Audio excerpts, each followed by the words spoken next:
6, 5, 4, 3, 2, 1. The History with Jackson podcast.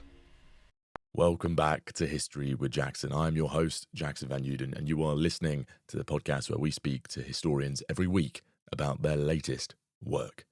Now, if you enjoyed this episode or any other episodes that we create here, please do consider heading to our Patreon or History Jackson Plus on Apple Podcasts, where you can get your episodes ad-free and a week early. Now, without further ado, let's jump into the episode. So, hello and welcome back to the History Jackson podcast. And today, we're joined by author and historian Paul Beaver. How you doing, Paul? Hey, really good to see you, Jackson. Thank you. No, it's good to have you on the podcast properly. We've had a fun summer, so I'm really excited to talk about your new book, Mitchell, Father of the Spitfire, which is awesome cover, great book. Thank you. I'm actually particularly proud of the cover because I think the team at Elliott and Thompson have done really well with that. It's a fab picture of Mitchell, taken when he was 41 years old, and you can see the effects, if you look at his face, the effects of the pain that he must have been suffering, because, not to give a spoiler, he had cancer from 1933 onwards. I'm very happy with the picture of the Mark I Spitfire. It's the very first one delivered, and I know who was flying it, I know the date, I know where it was taken, and to me, that's what history should be about. It shouldn't be big and glossy and say, Henry VIII reigned from X till Y, and please don't ask me the dates. This is about the real detail. At the same time, to produce something everybody can read. So it isn't just for the aeroplane enthusiasts. This is the story of a man, and it's the story of a man in the context of his time, in the context of where we were in terms of aviation.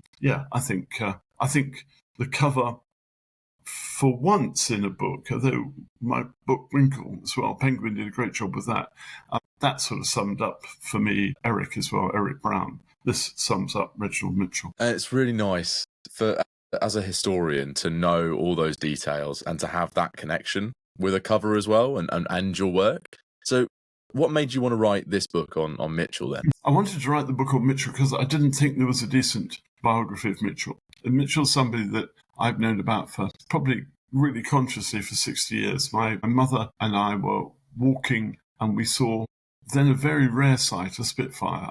I think it was Golf Alpha India Delta uniform, the one that was flown around by Geoffrey Quill in civilian markings. It had been used as an air racer.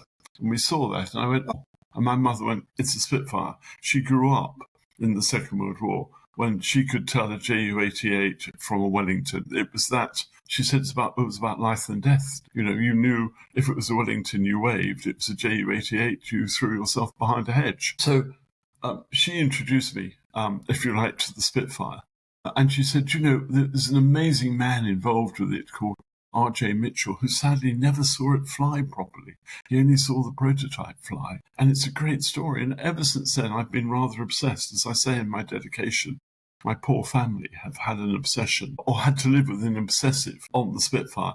And I get a lot of hassle. I go to Duxford, or if I go to the bunker at Uxbridge, and I talk about Spitfires. I go, hey, what about the Hurricane? Yeah, the Hurricane, yeah. It shot down more aircraft than the Battle of Britain. It certainly did. That's because there were more of them. It's an older aeroplane. It first flew actually about, 90 years ago, beginning of this month. There were lots and lots of Hurricanes, and there weren't that many Spitfires. And anyway, there were 72 variants of the Spitfire and 24 marks. So, copy that, Mr. Hawker. I think it's really nice that you've got that lifelong obsession that you've been able to write about, and especially the family connection with your mum introducing you to the topic. I think there's a lot of historians, we all have that kind of obsession that begins with family and personal experience. It's always really nice to see that.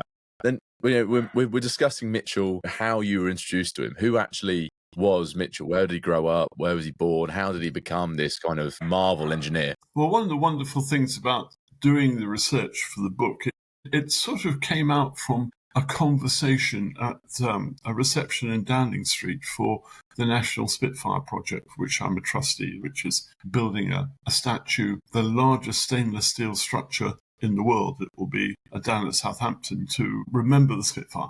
And it came out of a conversation there when I was introduced to Julian Mitchell, who's, if you like, the doyen of the Mitchell family, the custodian of everything. So he is Bill Mitchell's son, which makes him grand nephew of RJ. RJ had one son, Gordon, and his family sort of almost uncontactable. My understanding is that they sold nearly all the memorabilia they had, whilst Julian has collected it. So I had great support from the family in putting this together. And there have been other books on Mitchell.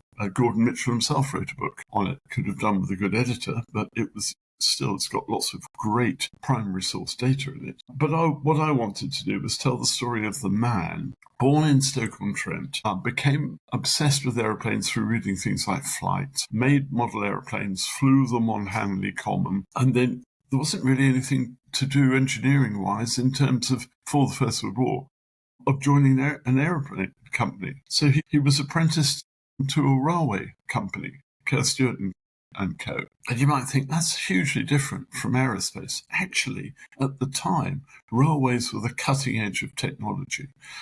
This was about making bigger and better, or in Kerr Stewart's case, smaller and better engines. Some of their engines built in the First World War were still working 70 years later in Brazil, and that was their main market. So he had a really good grounding in engineering. And that's interesting to me because it shaped the team he put together. At 22, I think it was, when he went to Supermarine. By 24, he was chief designer and chief engineer. Supermarine was a small company. Very small team built the Schneider Trophy racing aircraft. They tried all sorts of innovations. I mean, the S4 broke up in flight, probably because it was too far ahead of its time and just wasn't structurally sound enough. But they went back to the drawing board, and this is the great thing about Mitchell. And let's get the next one then. Let's keep working. At any one time, he must have had a dozen drawing boards going because he had all sorts of ideas. But he's mainly known for flying boats. If you're in really a proper anorak of Supermarine.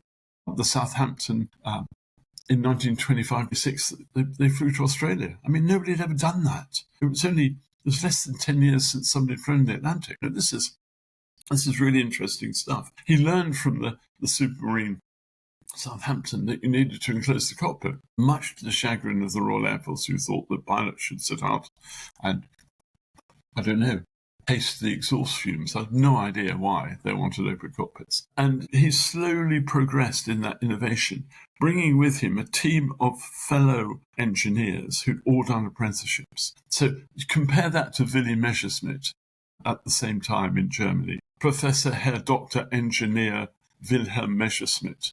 Okay, you get that from right at the beginning. Academia, academia, academia. So all of Willy Messerschmitt's employees and his team were all at least a PhD engineer.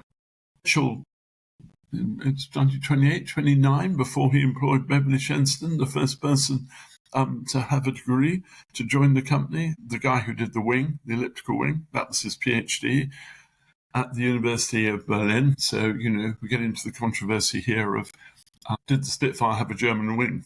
Well, no, actually it had a Canadian wing because Beverly Shenston was a Canadian, just happened to be at school in Germany because there was nowhere in the British Empire you could do a PhD in aerodynamics. And he was under Lippisch and a few of the other great German wing designers from gliding. And in fact, Beverly Shenston was a great glider pilot. And slowly, as Vickers bought the Supermarine in 1928, they started to introduce more and more graduates into the program, which was really necessary because Mitchell was pushing all the boundaries. He wanted to use the latest structures and materials. So he wanted to use duralumin. He wanted to have a monocoque construction. So unlike the Hurricane, which is very traditional in having, well, originally the Hurricane was going to be a fabric-covered aircraft. It was going to be just a single-wing enclosed cockpit version of the Fury, which had been a standard fighter in the 20s for the Royal Air Force. Mitchell wanted to go further than that, and he needed a team. So he put a team together. And in those days, to work in aviation, to work in an aeroplane company was like today, I guess the young people, I hadn't been young for a while, but young people want to be in AI or Instagram influencers or, I don't know, soldiers on Call of Duty, who knows? Yeah, I mean, it seems like a really cool, interesting team to be part of because, firstly, they all seem to get on quite well. They did complement each other's weaknesses, and that team element. How did they all work together? Was there much ego, or did Mitchell manage to guide it through? Well, I think there are 2 or 3 significant things you had to think about in at this time. One is that Mitchell in 1933 was diagnosed with having cancer. So the poor man must have been in pain at least in 1932. So he was a bit irascible, apparently. If you have pain, you know what it's like. And his pain was, it was intestinal, and he knew there was no respite from it. The 1933 had surgery in Harley Street in London, and they cut out what they could. He nearly bled to death. They cut out more than they really wanted to, so he had to have a colostomy. And in those days, if you had a colostomy, that was it. You went to bed and died, sort of thing. 2 or 3 years later, there's no way Mitchell was going to do that. And I think the thing I found out since writing the book, I must find a way of getting it into another edition of the book, is that when the colostomy bag arrived for Mitchell, he took one look at it and said, this is completely badly designed. This is absolute engineering, a complete disaster. And redesigned it and got the patent shop, apparently, at Supermarine to produce one to his specification with the valves and things in the right places. And it's still used today, the basic parameter of that. So Mitchell, father of the Spitfire, father of the colostomy bag. I mean, you can't put a good man down. And he was a really, really innovative designer. I think he was up there with Brunel and Stevenson. I get shouted at on social media about that. But in my view, if you look at the range, 24 basic aircraft from, 1918 to 1936. And for me, the astounding thing is, if he'd only lived, what would he have done with the jet engine? And what would he have done with his bomber design? He had a design which on paper, because we'll never know what it really was like, was going to fly higher, faster, have more range than the Lancaster. But it had an elliptical wing because he needed that lift and flexibility, and it had uprated Merlin engines, because that's the other partnership from the 20s, is with Sir Henry Royce, a fellow railway apprentice. He'd been at LNER way before the First World War. I think possibly he'd been there in the Victorian. And he was, they both thought in the same way.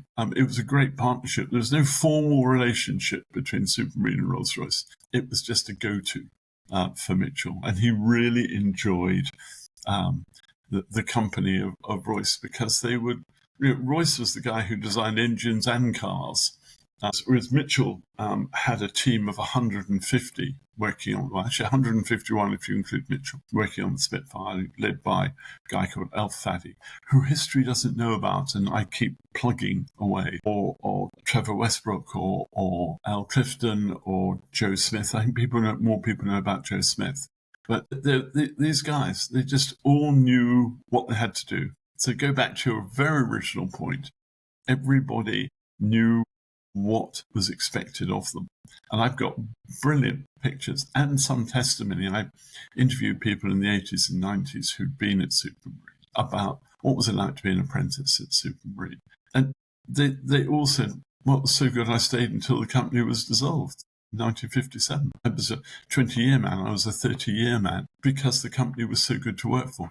So I think that's a testament to him as well. I was about to say that as well. It does show how good a leader that Mitchell was within that company, but how well he had worked with that team for that kind of stay on after his death. But then, there's an interesting point there about the variations of the Spitfire that emerge after Mitchell's death.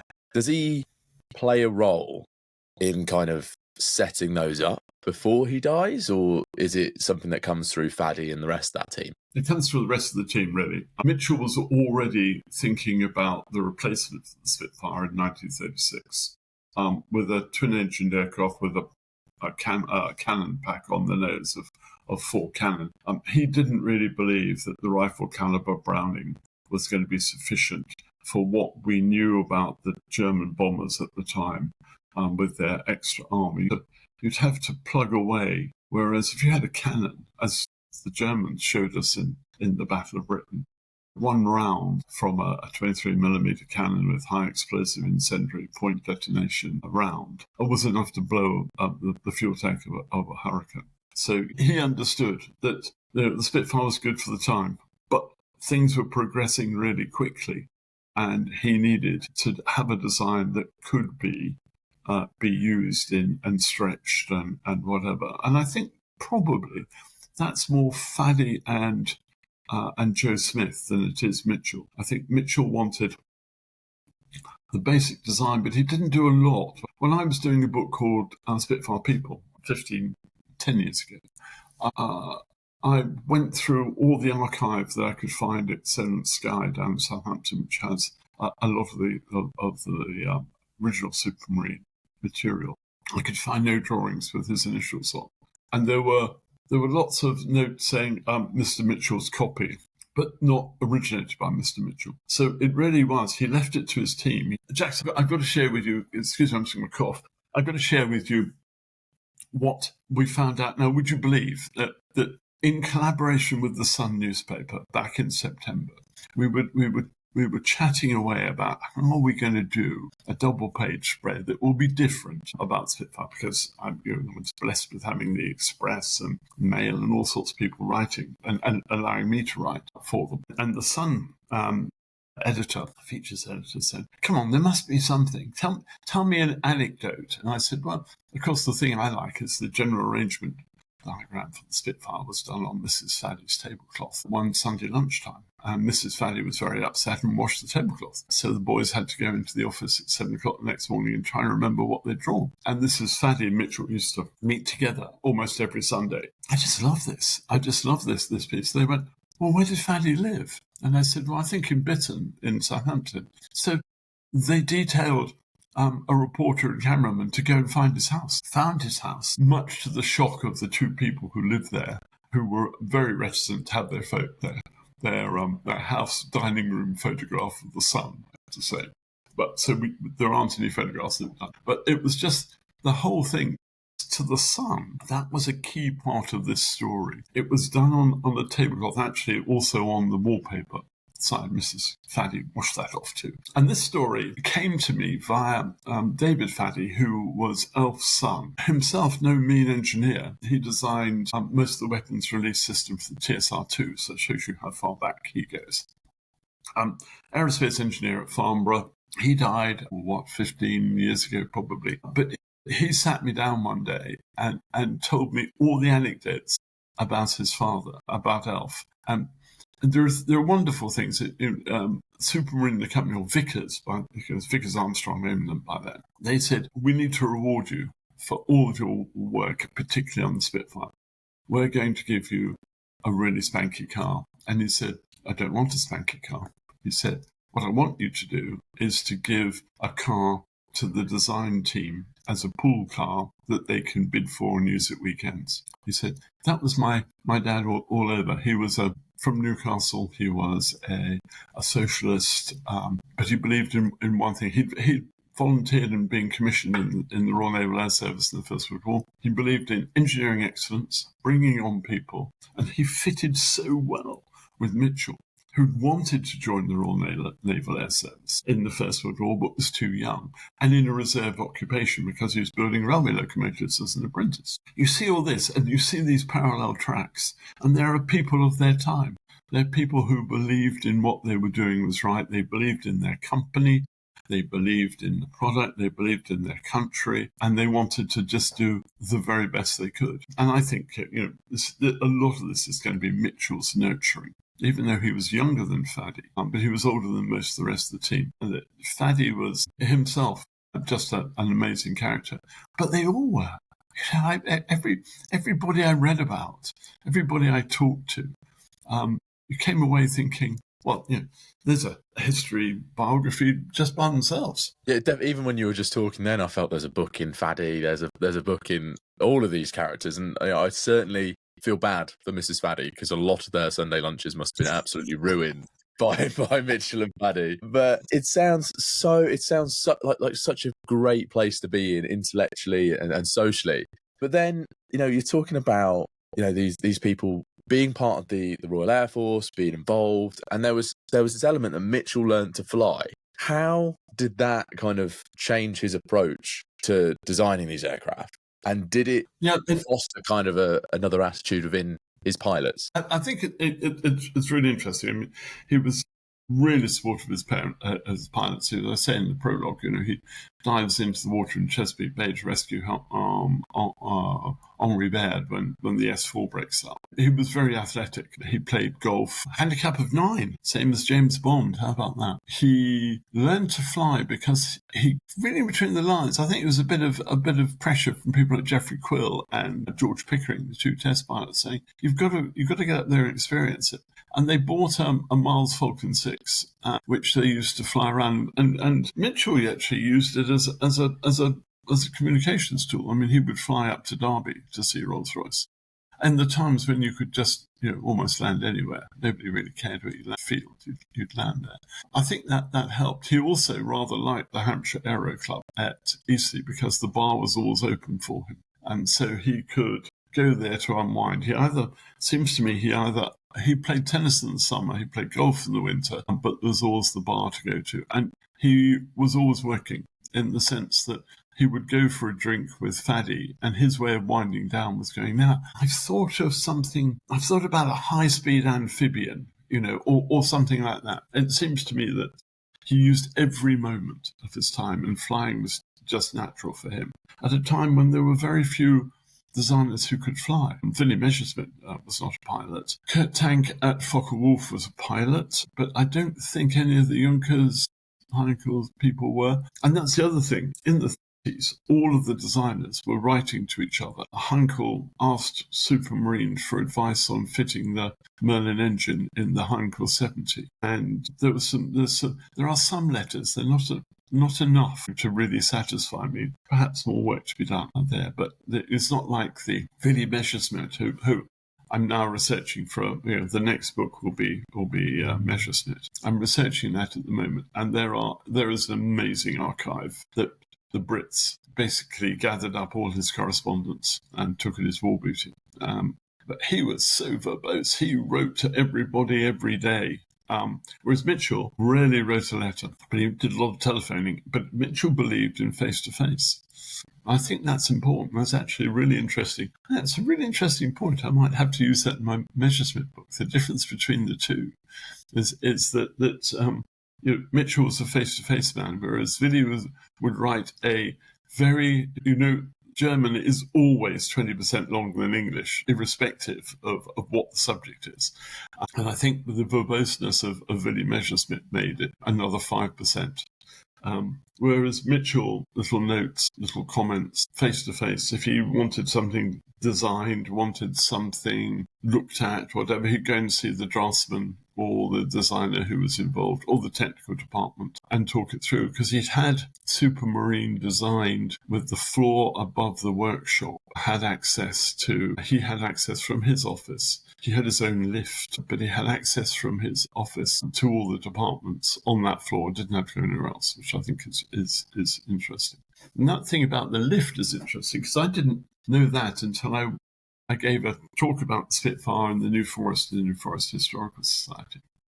Rather elderly gentleman came up to me and he said, in 1940, when I was a kid, my dad was the head of salvage, Hampshire Fire and Salvage Service, it was called, the fire brigade, basically, in Woolston. And we managed to get all the mahogany from Mitchell's private lift and salvage it, and it was reused for the war effort. And I went, what do you mean the mahogany? He said, apparently it was a really nice lift, one-man lift that went from the car park up to Mitchell's office. And it's not anywhere else. I had a real job getting it past my editor, actually, who said, well, there's nobody else has knows about that. I said, yeah, but I do. It's primary research I've done. Come on, give me a break. I'm the expert. But I thought, that was really interesting. There were little things that Vickers, who, the owner, were prepared to do for Mitchell. I mean, first of all, when they took over the company, they said they'd buy the company and Mitchell. They gave him golden handcuffs. I haven't been able to find out how much that was, but I think it was enough to put a deposit down on his house. So, a man that they could see the worth of straight away. And it's really cool to hear just how much Vickers were willing to put into Mitchell, but also the family element there as well. Because a lot of time we've been talking about Mitchell as an engineer, as a boss, as a leader, as a friend. But what was he like as a husband and a father? Well, he adored Florence Flo, his wife, who was older than he was. I think he was 6 years older. I think that the key to that is when you look at when he was right at the end of his life, 1936, 1937, he was really ill. And he had his closest friends were the Faddies and the Pickerings. Geoffrey Pickering had been a Royal Air Force pilot. He'd been an excellent pilot. He had been a test pilot at Marshall. He basically, a Supermarine offered him a chance to come out and fly. He used to test all the Walrus aircraft.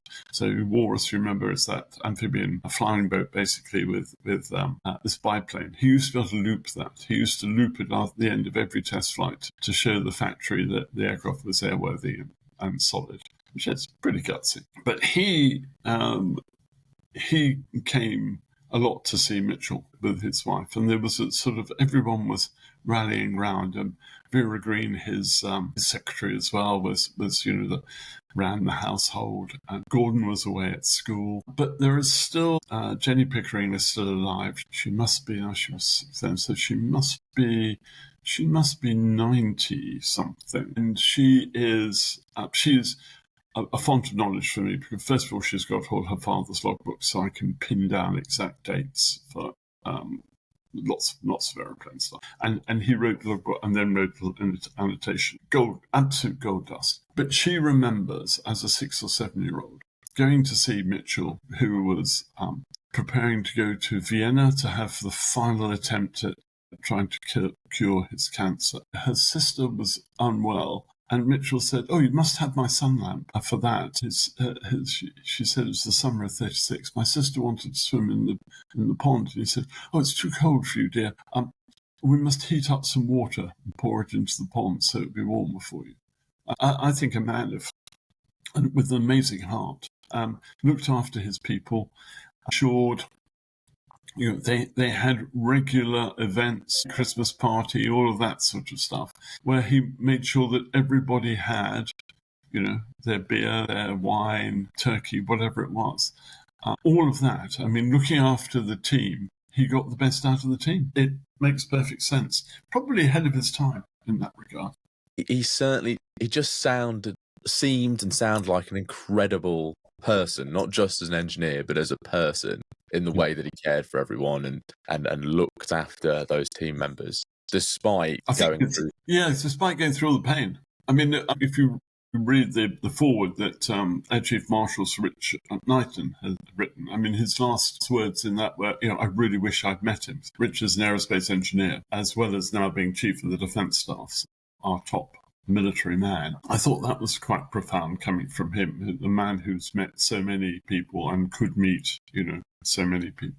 I think that's the same, in my dinner party, from history that I want to have, the 10 or 12 people, it's Mitchell's there. He's there, he's probably sitting opposite Winston Churchill, I think.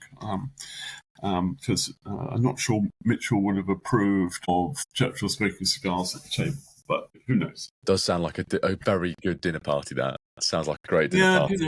You always think about that, Jackson. Jackson's bespoke dinner parties. Who would you have? Well, you certainly would have Mitchell. If you're having an aviation focus sort of thing, you'd have Mitchell, and you'd probably have one of the more interesting pilots, and you would have Churchill, and you would have these people, and they would all get on. You'd have to make sure you had no dinner cloth, no wallpaper, so it was all... Oh no, I'm afraid that will be part of it. It will be the latest design would come across on the tablecloth. Do you remember? I've got it in my mind's eye. I can just see it now, because my parents always, for Sunday, it was a white linen tablecloth and white linen napkins. And I could just see because he always used a very soft pencil. You can just see he and Faddy busily sketching away at the general arrangement. That's the plan form of the aircraft and the fuselage of the aircraft. Something which doesn't come out, of course, in that appalling biopic, First of the Few, which has led us to believe all sorts of complete fabrications about Mitchell. He's far more interesting than that movie could ever make it be. There's just nothing in that movie which is factual. I mean, this whole thing of him supposedly sitting on, presumably the Isle of Wight, looking at the seagulls going, I want to design a plane with a bird that could, like a bird, it will fly like a seagull, whatever. No, he had a specification that came out from the Air Ministry. This is not him going, I am going to design this great airplane. It's going to be, I can do better than that. And I think that's more of the... I think that definitely sums the man up more than saying, I want to design a bird like a seagull.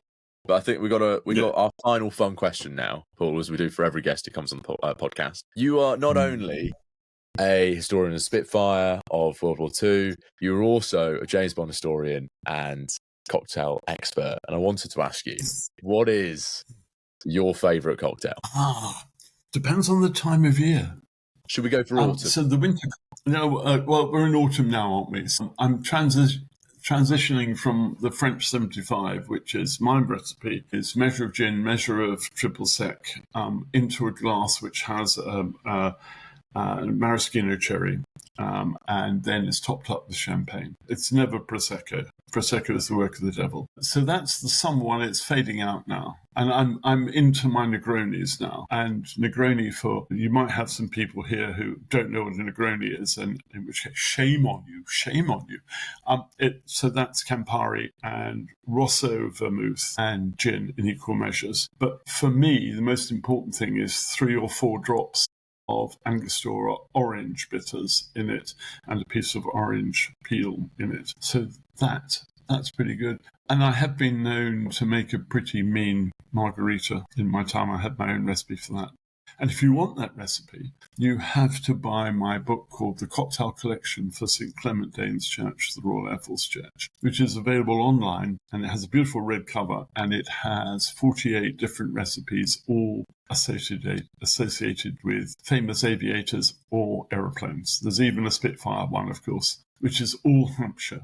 So it's Hampshire gin, Hampshire vermouth, and a secret ingredient from Hampshire that you have to buy the book to find out what it is. John, that was the perfect sales pitch. And I don't think I've ever heard as good a line as Prosecco is the work of the devil. I'm going to be stealing that one from you. Now, obviously, people who listen to us speak about Mitchell, where can people get a copy of the book? So I always say the best independent booksellers have got it.